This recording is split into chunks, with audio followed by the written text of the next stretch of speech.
Assalamualaikum warahmatullahi wabarakatuh. Waalaikumsalam warahmatullahi wabarakatuh. Pada pertemuan kali ini akan kita mempelajari pelajaran ngaji ilmu alat, tepatnya adalah mengenal kata yang bermaksud perintah. Jadi, mengenal kata yang bermaksud perintah.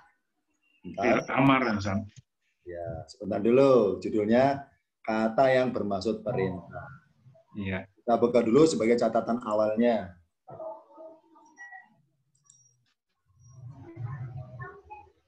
Kata perintah di Al-Quran, itu terdiri ada 3 macam. Yang pertama ada kata perintah bernada langsung, ada kata perintah secara tidak langsung, dan kata perintah bermaksud perintah untuk menindaklanjuti atau perintah tindak lanjut. Nah, dari ketiga ini, kalau kata perintahnya langsung, Allah dalam ayatnya memakai kata kerja perintah yang dalam ilmu alat paket 3 dinamakan fi'il amar. Yang kedua, kalau Allah memerintahkan secara tidak langsung, maka dalam ayatnya Allah redaksi kalimat ayatnya atau firmannya memakai fi'il mudhari, yakni kata kerja bentuk sedang. Dan kalau Allah memerintahkan kepada manusia bermaksud perintah tindak lanjut kepada perbuatan berikutnya, maka nada perintahnya memakai lamul amri, yakni memakai huruf lam, yang huruf lam berfungsi sebagai perintah. Jadi kata yang bernada perintah ada 3 macam. Perintah secara langsung, perintah secara tidak langsung, dan perintah bermaksud tindak lanjut dari perbuatan sebelumnya. Pertama kita bahas dulu catatan ayatnya. Sebelum kita bahas tentang kata perintah, kita bahas dulu catatan ayatnya. Contohnya misalnya ada di surat An-Nisa 81, Al-Baqarah 282, Al-A'raf 156. Yang saya garis merah ini, contohnya saya baca. Wallahu yaktubu ma yubayyituna. Arti perkalimatnya, wallahu yaktubu, dan Allah menulis ma yubayyituna, apa yang mereka rencanakan malam-malam. Ini contohnya lafadz yaktubu di sini memakai kata kerja bentuk sedang dengan nama fi'il mudhari. Ini masih fi'il mudhari, belum bernada perintah, masih bernada berita atau memberitakan. Dalam kaidah paket 8 namanya khobar. Allahu mubtada'nya, yaktubu khobar. Apa khobar? Mengkabarkan perbuatan Allah. Allah ngapain berbuatnya? Allah berbuat yaktubu. Yaktubu masih belum bernada perintah, masih bernada berita. Namanya khobar berarti berita atau memberitakan. Wallahu yaktubu, dan Allah menulis atau mencatat mayubayituna, apa yang mereka rencanakan malam-malam. Ini satu. Yang kedua, contoh dari kata yaktubu yang tulisannya berawalan ya, akhirannya adalah doma. Bentar, saya tulis dalam layarnya biar kelihatan. Jadi tulisan yaktubu yang baknya doma, ternyata di surat Al-Baqarah 282 oleh Allah baknya diganti sukun yaktub, maka berbunyi fal yaktub. Contohnya fal yaktub. Nah, kalau diartikan fal yaktub ini 3 kata. Fa artinya maka, lam sukun artinya hendaklah, sedangkan yaktub artinya menulis. Maka hendaklah menulis. Siapa pelakunya? Dia. Karena berawalan ya. Ini tentang ayat tentang hutang piutang. Jadi kalau yaktubu bentuk normalnya. Kalau yaktub karena baknya sukun, bentuk perubahannya. Kenapa Allah rubah jadi sukun? Karena difungsikan sebagai perintah. Jadi fi'il mudhari tapi bernada perintah. Mana unsur perintahnya? Ada lam. Lamnya sukun. Lam yang bernada perintah. Ingat bahwa lam di Al-Quran, contohnya misalnya saya buka dalam tampilannya, lam di Al-Quran yang berbunyi li ya, li. Ada 2. Kalau li ketemu kata berjenis isim atau nama atau benda, ketemu kata berjenis isim, apa isim itu? Nama atau benda. Maka li diartikan bagi. Misalnya alhamdulillahi. Li ketemu lafadz Allahi. Alhamdulillahi. Nah, karena lafadz Allahi adalah isim kata termasuk nama, maka li diartikan bagi. Yang kedua, kalau li ketemu fiil, fi'lun kata kerja atau perbuatan. Kalau li ketemu fiil, maka li diartikan supaya. Nah, supaya. Misalnya ada kata berbunyi ya'lamu, artinya dia mengetahui. Ya'lamu, dia mengetahui. Nah, kalau pakai li, sebelah kanannya liya'lama. Misalnya saya sambung ya. Liya'lama. Supaya mengetahui. Bagi lihat supaya. Kenapa? Karena li ketemu fiil. Itu kalau fiilnya normal. Dari mu menjadi ma. Liya'lama. Tapi kalau pengen kata-kata ya lama itu difungsikan sebagai perintah, maka mimnya harus disukun. Disukun. Ya'lam. Nah, kalau mimnya sukun, lamnya yang tadi berbunyi li harus dirubah menjadi sukun. Nah, maka bentuk jadi lam sukun, terus ya'lam. Lam sukun, terus ya'lam. Bagaimana bacanya? Nggak bisa baca. Kenapa? Di awal kata hurufnya mati. Nah, di Al-Quran biasanya disambung dengan kata sambung, misalnya wal ya'lam.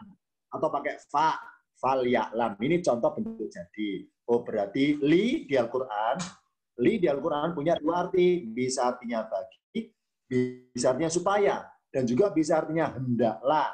Dengan syarat lamnya berbunyi li, dirubah menjadi sukun, maka bermuatan perintah. Balik lagi ke contoh ayatnya. Jadi fal yaktub, maka hendaklah menulis.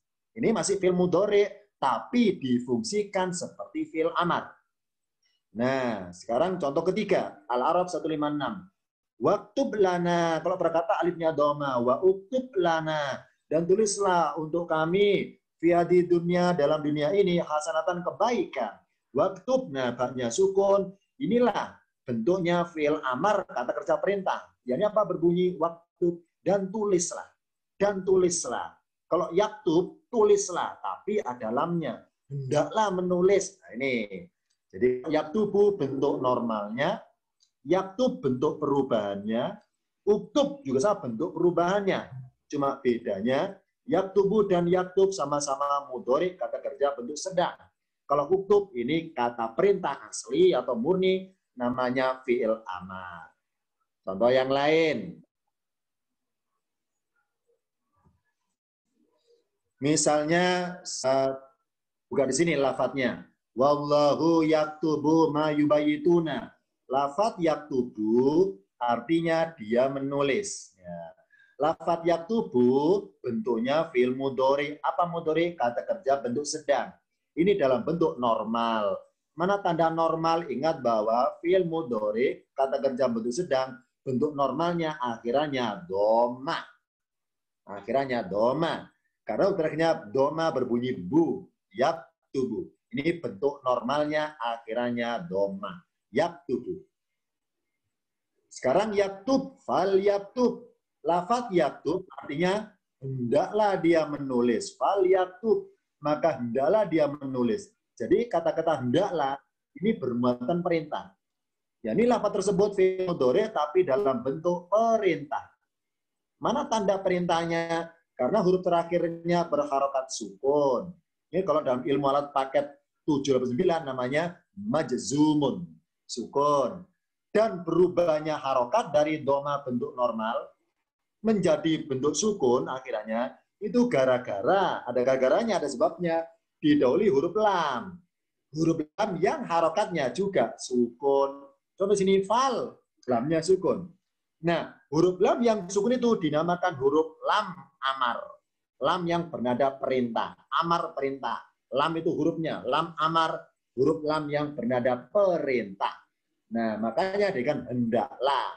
Artinya hendaklah. Fal yaktub, maka hendaklah dia menulis. Oh, berarti kalau ada terjemahan Indonesia ada kata hendaklah, maka kalimatnya bernada perintah. Contoh lagi tadi lafadz waktub. Perkata wa uktub dan tulislah. Lafadz uktub artinya tulislah. Ini bukan mudhari, tapi fi'il amar yang asli atau murni perintah. Nah, tanda fi'il amar itu normalnya apa? Normalnya adalah akhirannya sukun, baknya mati. Uktub. Nah, makanya ada fi'il mudhari juga banyak sukun. Tadi bernada perintah seperti fi'il amar yang asli. Contoh lain, surat Al-Hujurat ayat 3, surat Ar-Ra'd atau Ar-Ra'du ayat 13, dan surat An-Nur ayat 30. Saya baca. Ini langsung tuduhan pada kalimatnya, tidak sedangkan seluruh ayatnya karena panjang. Yagudduna aswatahum, berarti berkata yagudduna, mereka menundukkan aswatahum, suara mereka, inda Rasulillahi, ketika mereka berada di sisi Rasul. Jadi jangan berteriak kalau dekat Rasul, gitu intinya. Volume suaranya harus dikecilin, namanya bahasa Arabnya yagudduna aswatahum. Yagudduna itu arti perkataannya adalah mereka menundukkan atau merendahkan atau mengecilkan dalam kurung volume aswatahum. Yakni apa? Volume dari suara mereka ketika mereka berada di sisi Rasul. Ini contohnya. Contoh lagi, yahfadunahu min amrillahi. Mereka memeliharanya dari perintah Allah. Ini dua-duanya sama-sama masih normal, mudhari, tadi kerja bentuk sedang. Berikutnya, kul katakanlah lil mu'minina, bagi orang beriman, wahai Muhammad katakanlah lil mu'minina. Katakanlah kepada orang beriman, ya gudu. Apa ya gudu itu? Tundukkanlah pandangan minabasorim dari penglihatan kalian. Wa yafadu, dan peliharalah, jagalah furujahum, jadi aurat kalian. Dalikan itulah azkalahum, lebih bersih bagi mereka. Di sini yagudu, kalau di atas yaguduna pakai waunun. Di sini yafadu, yang atas yafaduna pakai waunun. Nah, yang atas ini masih bentuk mudhari normal. Sedangkan yang barisan bawah ini yagudu dan yafadu bentuk mudhari tapi difungsikan seperti perintah atau fi'il amar. Kita ungkap kenapa Allah rubah dalam ayatnya tersebut. Lafadz yaguduna arti aslinya adalah menundukkan. Berhubung ada aswatahum, dari kan menundukkan volume atau mengecilkan suara. Tapi sebetulnya yagudu adalah kata kerja dipakai untuk wajah atau kepala, menundukkan pandangan maksudnya. Berhubung ada aswata suara, maka bermaksud mengecilkan volume suara mereka. Menundukkan. Nah, yaguduna termasuk fi'il mudhari, bentuk sedang. Dan normal. Apa normalnya? Ada wawunun. Ini kalau dalam kajian ilmu paket 7 namanya subutun nun, tetapnya huruf nun. Kalau tingkatan paket 1, cirinya apa normal? Akhirannya wawunun. Ini bentuk fi'il mudhari yang artinya mereka menundukkan. Dalam kurung misalnya menundukkan pandangan. Contoh lagi yahfaduna, sama. Fi'il mudhari juga bentuk normal. Apa normalnya? Akhirannya wawunun. Yafaduna, wawununnya ada. Yafadunahu, mereka memeliharanya, mereka menjaganya. Ini masih kata kerja mudhari atau bernada berita. Ternyata ayat berikutnya Allah rubah jadi nada perintah. Wahai Muhammad, kul katakanlah. Kepada siapa? Lil mu'minina, kepada orang-orang mukmin. Apa? Yaguddu min absarihinna. Hendaklah mereka menundukkan pandangan dari penglihatan mereka. Ternyata lafadz yagudduna yang aslinya pakai wawunun, oleh Allah wawunnya dihapus. Nah, dihapus wawunnya, diganti waw alif. Bermaksud apa? Merubah statusnya. Apa statusnya? Kalau pakai wawunun, yagudduna, maka nadanya kalimat berita. Tapi kalau dirubah jadi wawu alif, nadanya adalah kalimat perintah. Seperti fi'il amar. Kalimat perintah. Maka diartikan, hendaklah mereka menundukkan pandangan mereka. Hendaklah mereka memelihara aurat mereka. Ini contohnya. Jadi, supaya bernada perintah, Allah rubah ciri normalnya menjadi wawu alif. Contoh yagudu artinya hendaklah. Mana tandanya hendaklah itu? yakni fi'il mudhari'nya nggak normal lagi, berubah. Yang tadi normal wawu nun berubah menjadi wawu alif, maka bernada perintah. Ini yang yagudu. Sekarang kita bahas yang yakfadu pada tampilan berikutnya. Wahai Muhammad, kul katakanlah kepada siapa? Kepada orang-orang beriman. Yagudu, dalam mereka menundukkan minabsorihim dari pandangan mereka. Wa yakfadu, dan dalam mereka memelihara furujahum aurat mereka. Yakfadu, normalnya yakfaduna. Karena dia fi'il mudhari yang normalnya wawu nun, ternyata wawu nun Allah rubah jadi wawu alif supaya bernada perintah. Nah, ini. Oh, berarti lafadz yagudu dan lafadz yakfadu kedua-duanya boleh diartikan hendaklah. Karena kata hendaklah itu bernada perintah. Nah, jadi ini kesimpulan pertama. Jadi fi'il mudhari kata kerja bentuk sedang present tense itu bisa difungsikan sebagai fi'il amar atau perintah. Nah, bedanya adalah kalau perintah Allah pakai fi'il amar langsung, maka bermaksud memerintahkan kepada pihak kedua. Contoh di sini ilustrasinya. Allah pihak pertama menyuruh umat, ini ummatun Mbak, kalau tulisan Arabnya. Ummatun, nyuruh umat Muhammad. Ini pihak kedua. Maka berbunyi, wahai Muhammad, ini lafaznya saya punda ya, saya rubah ya dari fi'il amar, guddu min absorikum. Tundukkanlah dari penglihatan kalian. Tundukkanlah penglihatan kalian. Kalau redaksi hanya berbunyi ya ladina amanu guddu min absorikum, berarti fi'il amar guddu ini berada langsung apa? Langsung nyuruh umat Muhammad. Langsung nyuruh umat Muhammad.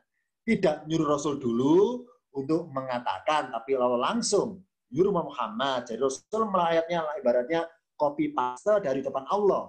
Yang Rasul dengar dari Jibril, guddu min absorikum. Jadi kalau berbunyi guddu pakai fi'il amar langsung, maka redaksi kalimatnya perintah langsung dari Tuhan pihak pertama kepada pihak kedua, yaitu umatnya Nabi. Ini kalau perintahnya pakai kata kerja asli yang bernama fi'il amar.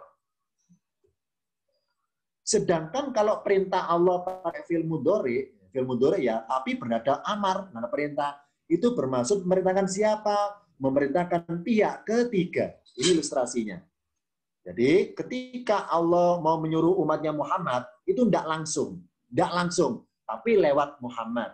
Allah pihak pertama, pihak kedua Nabi, Nabi disuruh ngomongin kepada mereka. Jadi gini, maaf ini bahasa kasar gini.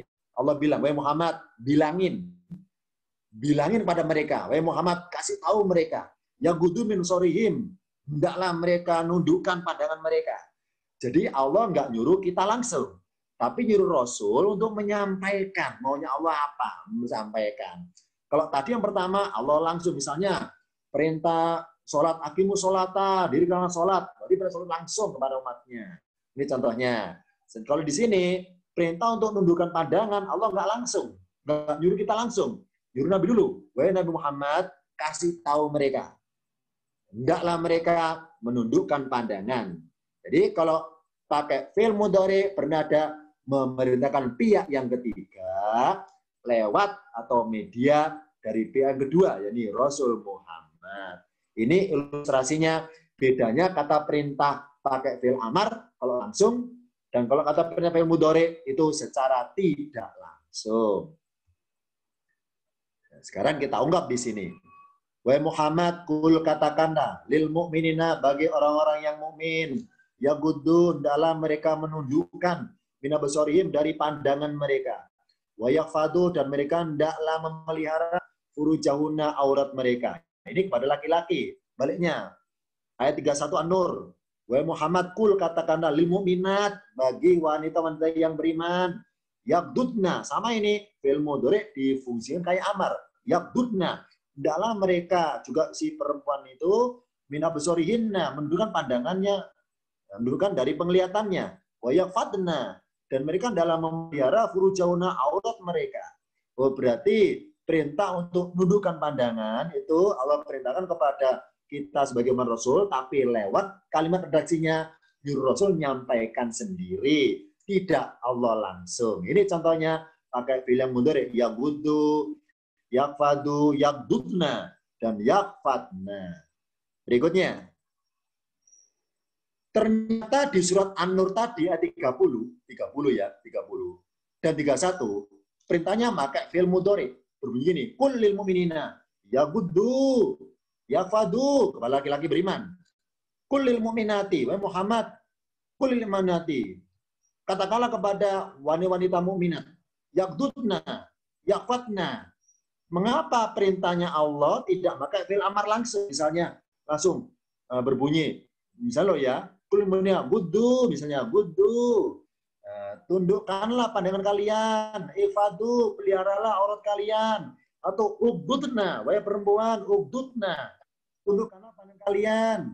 Wafatna, dan peliharalah aurat kalian. Ini contohnya. Akan kita ungkap kenapa Allah kok nyuruh kita dalam hal konteksnya nundukkan pandangan, kenapa enggak pakai kata kerja perintah langsung? Kok pakai kata kerja mudhari atau present tense tapi difungsikan berupa perintah? Kenapa enggak langsung? Jawabannya pada tampilan berikutnya. Nanti satu kali lagi. Contoh yang lain, surat Ibrahim 31. Qul wa Muhammad, katakanlah li ibadiyah, kepada hamba-hambaku. Hamba yang mana? Alladzina amanu, hambaku yang beriman. Yuqimu sholata, enggak berbunyi aqimu sholata. Kalau aqimu ini fil amar. Aqimu sholata, dirikanlah sholat, ini fil amar. Aqimu sholata, dirikanlah sholat. Ini enggak yuqimu sholata, hendaklah mereka dirikan sholat. Wa yunfiku, dan hendaklah mereka menginfakkan. Enggak berbunyi anfiku tapi yunfiku, hendaklah mereka menginfakkan. Jadi pakai fi'il mudhari tapi bernada perintah. Yukimu fi'il mudhari tapi bernada amar, bernada perintah. Nah, kenapa kok Allah nggak langsung aja berbunyi akimu sholata atau anfiku mimma? Nah, kenapa nggak pakai fi'il amar langsung? Kita buka catatan berikutnya. Di surat Ibrahim 31 ternyata perintahnya pakai fi'il mudhari bentuk sedang. Yukimu dan yunfiku. Mengapa perintah Allah tidak pakai fi'il amar langsung? Kenapa nggak pakai ini aja langsung? Kayak ayat yang lainnya berbunyi akimu sholata, akimu sama anfiku yang sudah umum. Akimu sama anfiku. Kenapa nggak pakai itu? Misalnya akimu sholata, anfiku mimma razaqnakum. Nah, ini contohnya. Padahal di berbagai ayat banyak akimu, banyak anfiku. Kenapa kok hanya Ibrahim saja 31 kok pakai yang mudhari? Nanti jawabannya pada tampilan berikutnya. Jadi fi'il mudhari bisa difungsikan sebagai fi'il amar. Apa amar? Kata kerja perintah. Bermaksud apa? Memerintahkan kepada pihak ketiga. Nah, kenapa kok pakai fi'il mudhari? Jawabannya adalah hikmahnya supaya pihak ketiga ini ketika sedang merasa sendirian loh ya, nggak ada orang, tetap menjalankan perintahnya tersebut. Nah, ini kata kuncinya. Ya, nah mari kita balik ke ayat tadi Ibrahim. Nah, nih kita lihat Ibrahim. Kalau berbunyi aqimu sholata, dirikanlah sholat, maka berkesan bahwa wahai Muhammad, hamba-hambaku itu bersedia menyembah kalau ada kelihatan orang, kalau dilihat orang. Kenapa? Kata kerja fi'il amar itu benar langsung berhadapan. Si A nyuruh si B, maka si B mengerjakan. Kenapa mengerjakan? Karena disuruh si A, karena dilihat si A. Ini contohnya. Kalau kayak fi'il amar, ternyata oleh Allah dalam firman-Nya Ibrahim 31 nggak pakai fi'il akimu, tapi mudhari yukimu. Maksudnya apa? Wahai Muhammad, katakanlah kepada hamba-hambaku itu yang beriman itu, hendaklah mereka tetap mengerjakan amalan ini meskipun nggak disuruh orang, meskipun nggak diingetin orang, meskipun nggak ada orang gitu maksudnya. Tetap yunfiku, berinfak, meskipun nggak disuruh, meskipun nggak ada orang lihat. Ini bermaksud ketika dalam kesendirian, nggak terlihat orang lain, tetaplah. Makanya apa fi'il mudhari? Kesinambungan perbuatan. Tetaplah berbuat meskipun nggak disuruh lagi. Kayak kita loh otomatis ketika masuk Ramadan, otomatis puasa Ramadan meskipun nggak disuruh. Ya, kenapa? Udah otomatis. Jadi membiasakan tiap tahunnya otomatis. Sama di sini. Jadi tetaplah jalankan perintah itu meskipun nggak disuruh. Makanya ya gudu, maksudnya apa? Wahai orang laki-laki atau wahai perempuan, ya gudu, hendaklah nundukkan pandangan meskipun nggak ada orang. Nggak ada orang. Ini contohnya. Karena perintah pakai fi'il mudhari secara tidak langsung. Kalau berbunyi gudu, kesannya harus apa? Disuruh orang dulu. Baru bereaksi, bertindak, menundukkan pandangan. Ini tidak oleh Allah. Wahai orang beriman, tanpa disuruh harus sadar diri. Tundukkanlah pandangan meskipun sedang sendirian. Ini contohnya. Kalau perintahnya pakai fi'il amar, maka bermaksud Rasul memerintahkan kepada umatnya, redaksi kalau perintahnya itu yang dari Allah asli. Jadi Rasul nggak merubah. Misalnya Allah berbunyi, ya ayyuhalladzina amanu guddu min absarikum. Maka Rasul melafatkan ayat ini apa adanya, copy paste.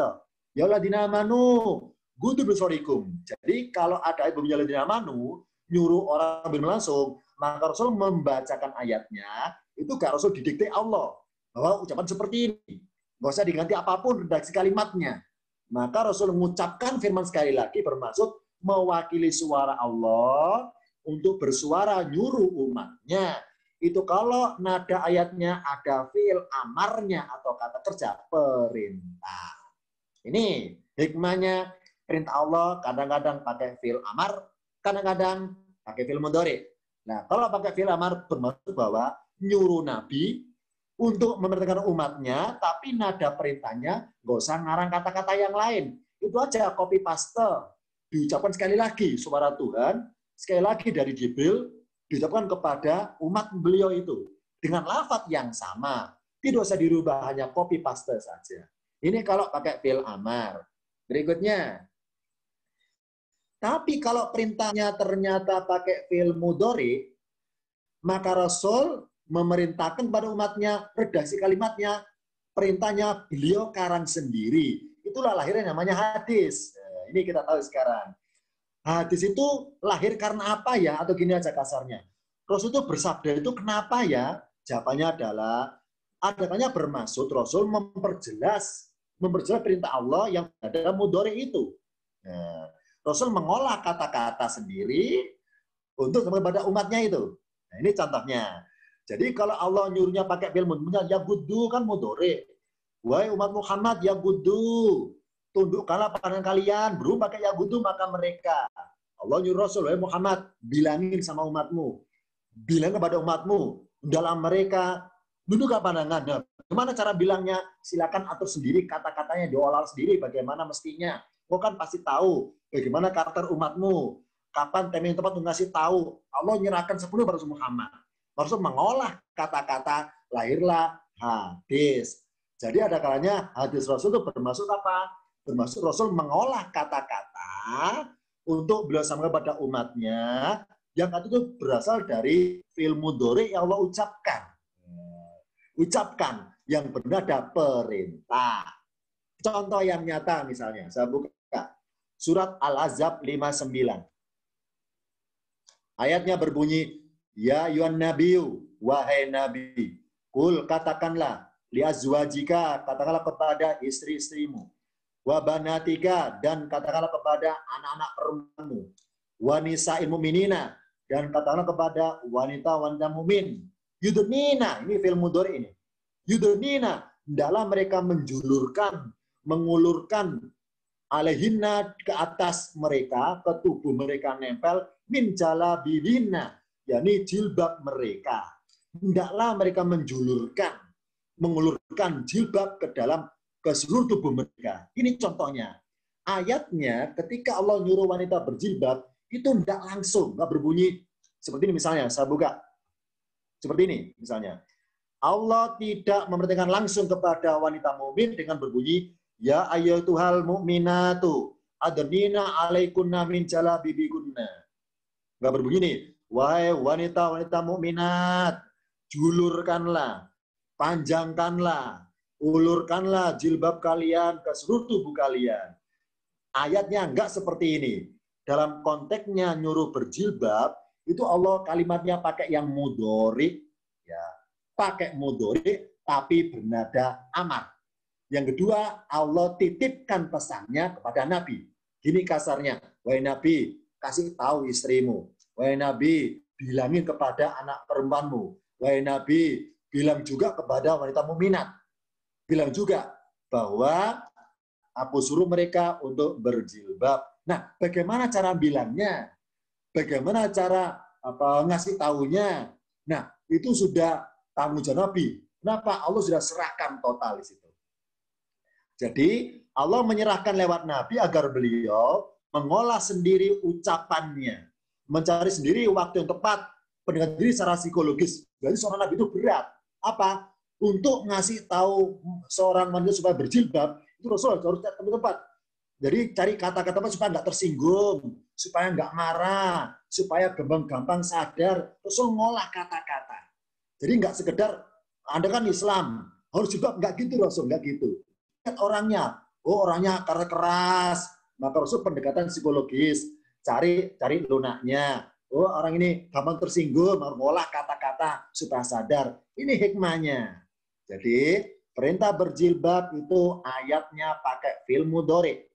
Maksudnya apa? Allah menyerahkan kepada Nabi, sekarang Nabi nggak ada. Kepada siapa? Kepada kita.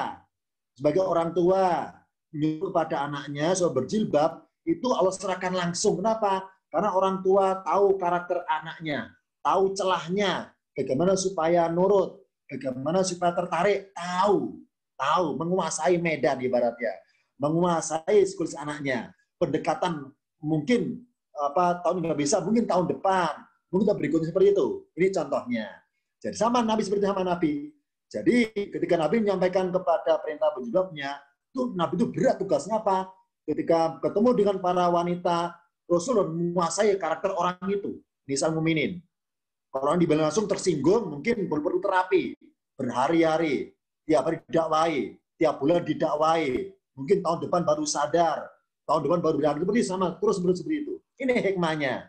Kenapa dalam kenyataan, maaf ini contoh nyata misalnya, banyak para ulama atau para ustadz, para agamawan yang punya anak perempuan yang belum mau pakai jilbab. Jadi kita jangan suudon dulu. Kenapa? Oh mungkin dia sebagai orang tua sudah berusaha berkali-kali, pendekatan berkali-kali, tapi belum ada celah untuk menyadarkan anaknya. Sama. Kenapa? Karena fi'ilnya pakai mudhari. Apa mudhari? Kesinambungan, terus menerus kasih tahu. Meskipun hakikatnya lama sadarnya. Mungkin tahun ini belum bisa. Tahun depan mungkin sadarnya baru pakai jilbab. Ini contohnya hikmahnya. Jadi kita jangan suudon dulu.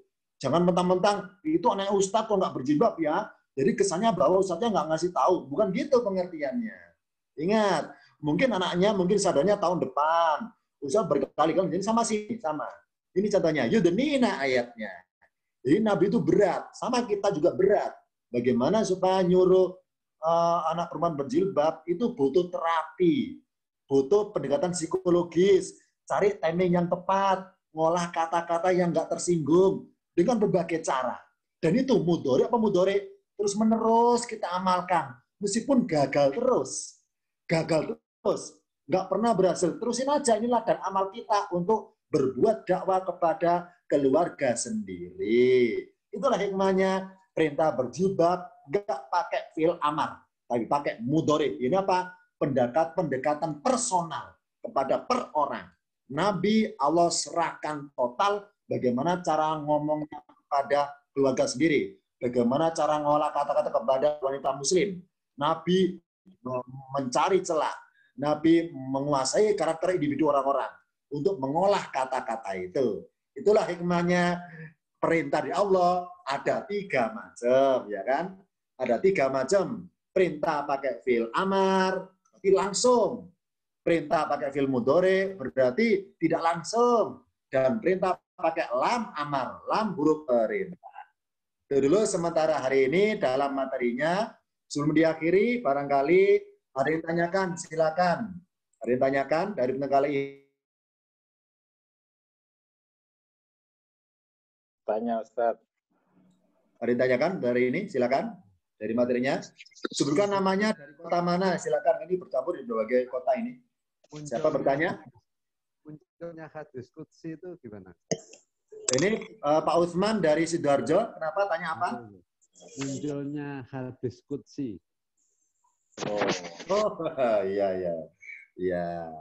Jadi gini, Rasul bersabda atau melafaz suatu hadis, itu kan banyak sebabnya. Banyak sebabnya. Pertama mungkin karena ada orang bertanya, Rasul jawab, keluarlah hadis. Yang kedua, Rasul memperjelas ayat dengan berubah hadis. Nah, dari berbagai ucapan Rasul hadis itu, memang ada istilah namanya dikategorikan, dikelompokkan qudsi. Secara bahasa qudsi. Apa qudsiun? Dari kata kudus. Apa kudus? Suci. Maksudnya apa suci itu? Jadi redaksi kalimat hadis itu, ya, itu Allah yang menggerakkan lidah seperti itu. Jadi tidak bersifat ijtihad sendiri dengan kata-kata. Makanya hadis qudsi itu kalimat lafadznya itu mengandung sastra, ya, bermuatan seni. Kenapa? Karena ibaratnya mutu kalimatnya sebanding Quran. Jadi Rasul ketika bersabda pakai qudsi, hadis qudsi, itu ibarat kasarnya lidah Rasul disetir oleh Allah, didikte supaya pakai huruf ini, pakai isim ini, pakai fiil ini. Itu kalau qudsi.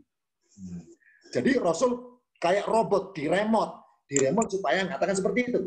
Nah, tapi kalau hadis biasa, Rasul lafadz beliau sebagai manusia. Ya, lafadz beliau sebagai manusia. Makanya demi Rasul menjaga ucapan supaya benar, Rasul sering bersabda, waladi nafsi biadihi, wallahi dan seterusnya. Nah, sumpah apa? Rasul ngarang ucapan ini supaya benar dipercaya. Dirilah melakukan sumpah demi diriku yang di tangannya. Ini intinya adalah hadis Rasul atau Rasul bersabda banyak sebabnya. Salah satunya adalah memperjelas fi'il mudhari yang dari suatu ayat untuk diterangkan pakai ucapan itu sendiri, diolah sendiri supaya yang pihak yang mendengar itu bisa menangkap apa yang diinginkan dari perintah Allah lewat fi'il mudhari tersebut. Ini ya. Jadi kalau secara psikologis itu mengamalkan perintah Allah, perintah mudhari itu berat. Kenapa berat? Karena nggak semua orang bisa langsung menerima perintah itu menjalankan, nggak semuanya. Maka harus butuh pendekatan secara personal. Misalnya seorang ibu nyuruh anaknya berjilbab, susah sekali Ustaz, anak susah berjilbab. Nah, silakan cari celah. Tahu ini matang sih. Itu. Karena pakai mudhari misalnya ayatnya. Ya lain silakan. Ya, Ustaz. Tanya Ustaz. Ustaz, tanya Ustaz. Pak Nasrullah, silakan boleh. Iya. Ya, kalau tadi kita perhatikan apa yang disampaikan oleh Ustaz, itu umumnya amr yang menggunakan fi'il mudhari rata-rata domirnya itu hum atau hunna, Ustaz. Ada nggak yang kira-kira huma begitu? Iya. Oke. Ada nggak? Ya, sebentar ya. Ya, masih. Jadi Allah ketika memerintahkan hambanya lewat ayat Al-Quran, kalau perintahnya pakai fi'il amar, maka bisa merintah kepada satu orang. Misalnya kul, katakan satu orang. Atau kulu, katakanlah kalian, berarti orangnya banyak.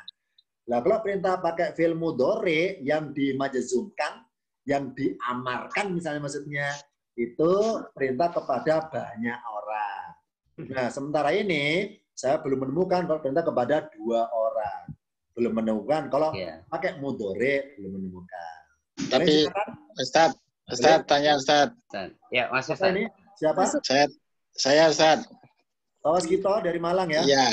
Kalau kita lihat ya, kalau di tasrifan itu kan urutannya kan juga ada 1, 2 orang, liyaful, liyafla, liyafulu kan gitu. Litaful, litafula, litafuluna kan gitu. Iya. Nah, itu berarti kan apa? Pengertiannya sama kalau misalkan ada yang pakai mudhari liyaful sama uful itu jadi pengertian sama yang tidak langsung gitu Ustaz ya. Bentar ya, saya buka catatannya biar kita nggak membayangkan. Ya, saya buka. Sekarang melihat di layar. Layarnya putih, layar putih nih, saya tulis. Misalnya, misalnya kata yaktubu. Yaktubu artinya menulis. Nah, ya, yaktubu. Kalau yaktubu saya tambahin li, Iya. maka berbunyi liyaktuba. Yaktub. Supaya nulis. Nah, Biar nulis. dulu. Liyaktuba. Ba lo ya, ba. Liyaktuba.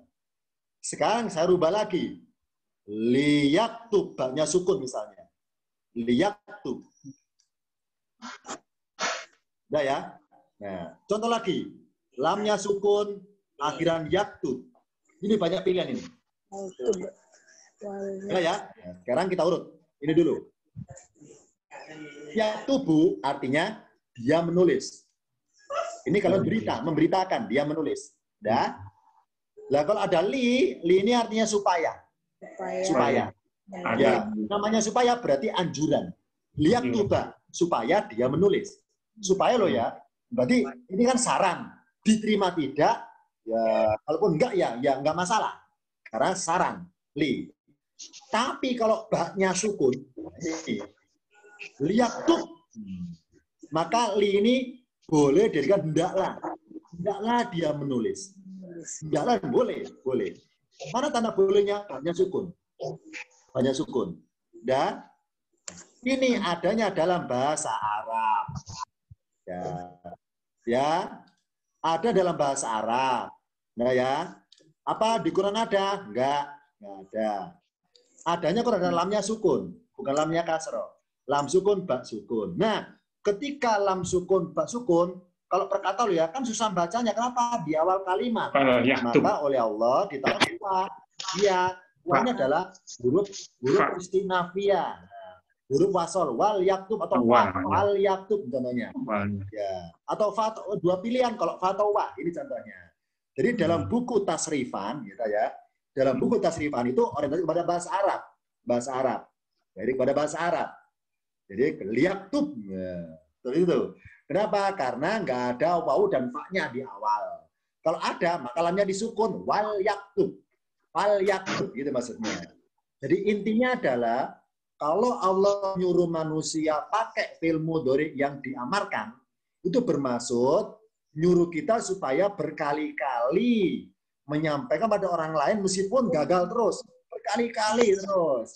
Kita ada amal meskipun gagal terus. Misalnya nyuruh anak berjilbab, nggak pernah mau. Sampai dia dewasa nggak pernah mau. Terusin saja, terusin. Sampai dia mau.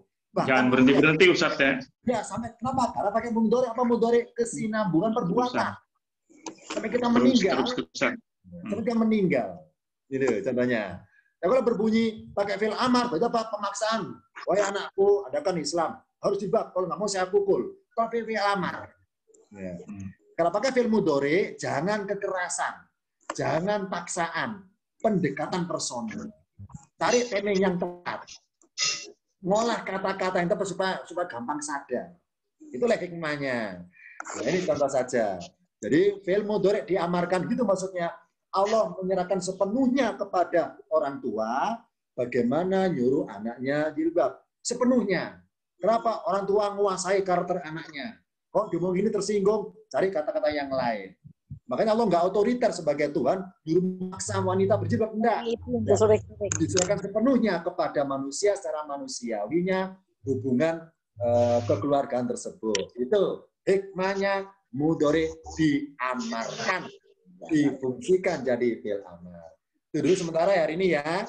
Insya Allah kita jumpa lagi dalam kajian umum di hari Senin malam Selasa.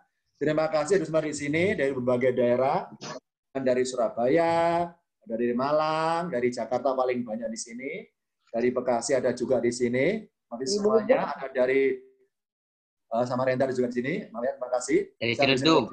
Satu ya. Karena banyak sekali namanya di sini. Ciledug. Ya, mohon maaf. Bogor, Ustaz. Bogor. Ada juga Bogor. Ciledug nih. Ya, Ciledug. sama seperguruan ya, sama-sama dari Gontor. Maaf ya. Dari Pesanggerahan. Maaf ya. Itu bimbingan dari saya. Nanti filenya saya kirim ke grup masing-masing. Akhir kalam, wassalamualaikum warahmatullahi wabarakatuh. Waalaikumsalam. Syukran Ustaz. Wabarakatuh.